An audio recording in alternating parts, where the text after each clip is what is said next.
19세기에서 20세기 동안 과학 자체 안에서의 변화는 자연에 대한 새로운 자세를 고취시켰습니다. 현대 과학은 인간 중심이 아닙니다. 인간성은 현대 삶과 진보적인 역사에 있어 자연의 일부입니다.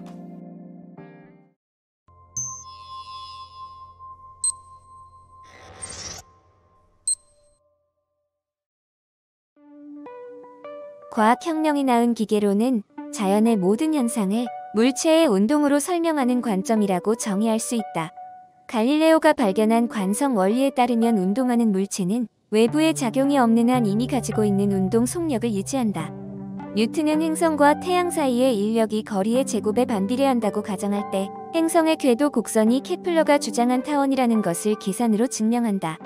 뉴턴의 힘은 천상 물체와 지상 물체의 운동을 통일해서 설명하는 근대 과학의 핵심 원리가 된다.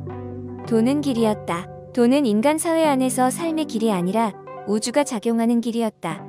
도 즉 만물을 존재하게 하고 만물의 모든 행동을 지배하는 자연의 질서는 힘에 의해서가 아니라 공간과 시간의 자연스러운 굴곡에 의해 그렇게 행한다.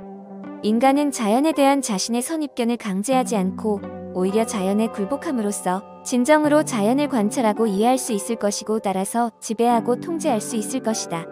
위글을 보고 동양과 서양의 자연관 차이를 정리해 보시오.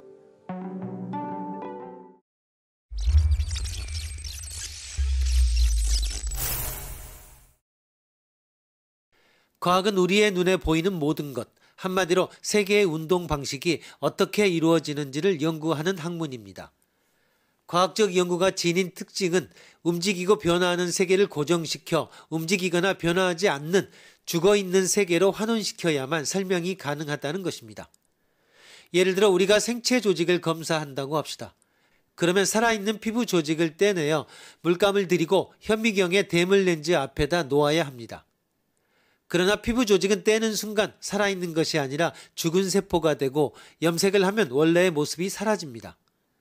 이렇듯 서양과학의 작업은 관찰하기 위해 더 이상 숨 쉴 수 없는 유리병 안에 관찰 대상을 가두어 버린 꼴입니다. 이를 과학에서는 고립화 작업, 이상화 작업이라고 말합니다. 그러나 자연 자체는 실상 어떠한가? 항상 변화하고 항상 움직이고 있지 않은가? 이와 같은 자연을 고립화시키는 것이 가능한가? 결국 자연을 추상적 대상으로 환원시키게 되면 있는 그대로의 자연을 제대로 알 수 없게 됩니다. 서양 과학은 이렇게 이상화 고립화시킬 수 없는 자연 현상들을 우연 또는 무질서라고 지칭하며 과학의 탐구 대상에서 제외시켰습니다. 예를 들어 물리학에서 말하는 노이즈 개념이 바로 그것입니다.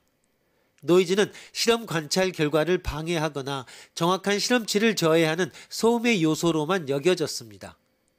그러나 그 노이즈는 귀찮은 존재가 되고 노이즈를 발생시키는 물리적 조건들을 인식할 수 없기 때문에 무시해버리는 것입니다.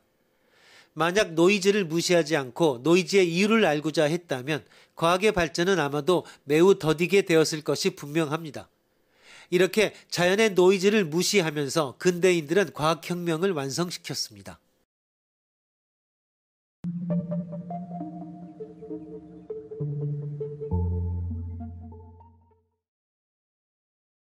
육아에 인물 성동 이론이 있습니다.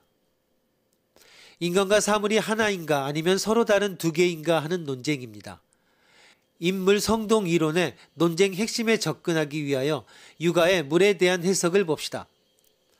물은 경물치지의 만남입니다. 경물에는 세포를 대상화하여 대물 렌즈에 놓인 관찰 대상으로만 보는 것이 아니라 세포와 사람의 만남이라는 의미가 담겨 있습니다. 이런 만남을 사물이라고 합니다. 가령 학생과 선생의 관계를 봅시다. 학생은 배우는 자요, 선생은 가르치는 자입니다.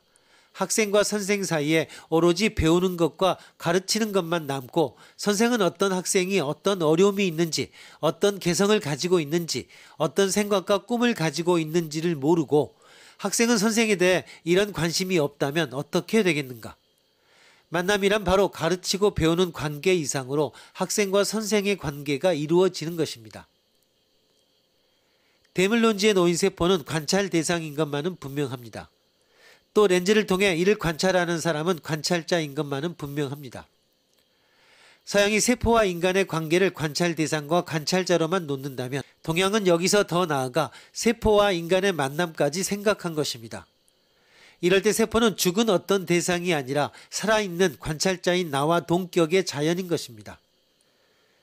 결국 육아의 기본적인 생각은 서양처럼 사람과 사물이 서로 만나지 못하고 격리된 전혀 별개의 것으로 본 것이 아니라 사람과 사물은 서로 만나는 것으로 생각한 것입니다. 만남이란 말에는 또 이런 의미도 새겨볼 수 있습니다. 만남은 동격에서 이루어집니다. 즉 상하관계가 아니라 있는 그대로의 너의 모습과 나의 모습이 만나는 것입니다. 마음과 신체가 따로라는 것, 즉 심과 물이 따로 존재하고 있는 것으로 보는 데카르트의 심신이원론이나 물과는 다른 차원의 영원적 존재인 신이나 부동의 존재는 동양 사상에서는 도무지 찾을 수 없는 것입니다.